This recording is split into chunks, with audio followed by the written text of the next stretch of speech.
পথ হারিয়ে ভুল রাস্তায় চলে যান ইরানি পর্যটক। সুযোগ পেয়ে হামলা করে বসে একদল দুর্বৃত্ত।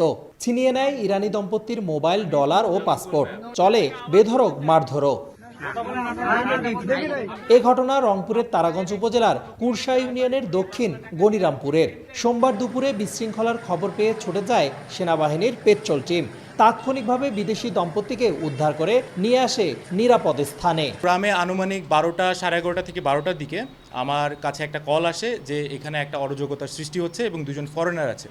তাৎক্ষণিক আমরা সেই লোকেশনে চলে যাই এবং আমাদের সেনাবাহিনী কর্তৃক ওই এরিয়াটা কর্ডন করা হয় এবং গ্রামের লোকজন যে ধরনের বিশৃঙ্খলা সৃষ্টি করছিল সেই বিশৃঙ্খলাকে বাধা দিয়ে সেই এলাকাটাকে সিকিউর করে আমরা এই দুজনকে সেফলি আমাদের নিজস্ব লোকেশনে নিয়ে আসি এবং যে বাদী ছিল, যাদের নামে কমপ্লেন ছিল, তাদেরকেও আমরা জিজ্ঞাসাবাদ করি। সেনাবাহিনীকে জানিয়েছেন তারা রোববার ঢাকা থেকে রংপুরে ঘুরতে এসেছেন দুজন। গুগল ম্যাপ ব্যবহার করে নিজেরাই চালাচ্ছিলেন ভাড়া করা গাড়ি।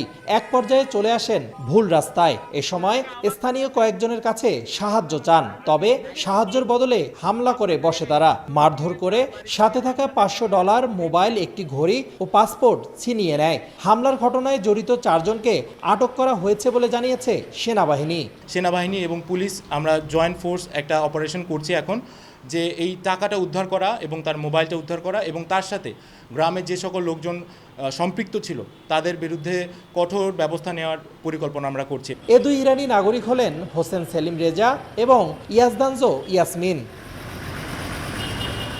রেদওয়ান হিমেল, সময় সংবাদ, রংপুর।